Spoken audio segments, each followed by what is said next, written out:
बच्चों, कैसे हो आप? बच्चों, आज ज्योग्राफी के प्रथम पाठ संसाधन को जानेंगे। संसाधन को हम दो पार्टों में विभाजित करते हैं। पहले पार्ट में संसाधन क्या है, दूसरे पार्ट में उसके प्रकार के बारे में जानेंगे। संसाधन क्या है? प्रत्येक वह वस्तु जिसका उपयोग अपनी आवश्यकताओं की पूर्ति के लिए किया जाता है वह संसाधन है।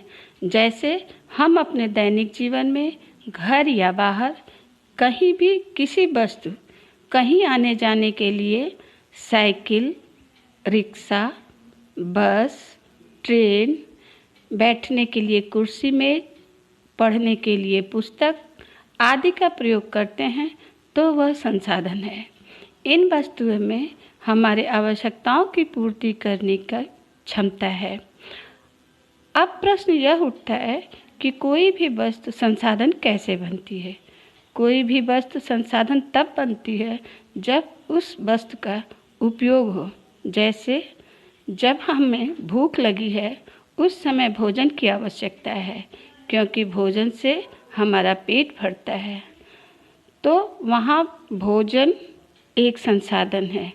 लेकिन यदि हमें भूख नहीं है तो भोजन की आवश्यकता नहीं है तो वह संसाधन नहीं है। दूसरे शब्दों में कह सकते हैं बच्चों कि संसाधन तो होते ही नहीं हैं, बल्कि प्रकृति में उपहार स्वरूप उपलब्ध विभिन्न वस्तुओं को मनुष्य अपने ज्ञान और तकनीकी के प्रयोग से उसे अपने लिए उपयोगी बनाता है। जैसे कोयला तो लाखों वर्षों से था, परंतु जब तक आग का ज्ञान नहीं था तब तक कोयला संसाधन नहीं बना। कोयले से आग उत्पन्न करने के कारण कोयला संसाधन बना। बच्चों, क्या सभी संसाधनों का आर्थिक मूल्य होता है? उत्तर यह होगा कि आर्थिक मूल्य का अर्थ केवल उस वस्तु के महत्व से है। जैसे यदि आप बीमार हैं तो दवा कराने के लिए अस्पताल में जाएंगे, उसके बदले में आपको पैसे देने पड़ते हैं।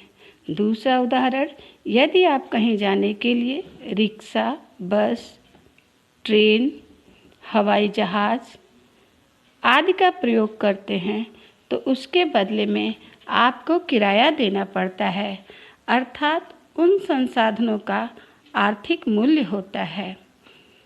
कुछ संसाधनों का आर्थिक मूल्य नहीं होता है, जैसे कुछ मनोरम दृश्य देखने के लिए पैसे नहीं देने पड़ते हैं।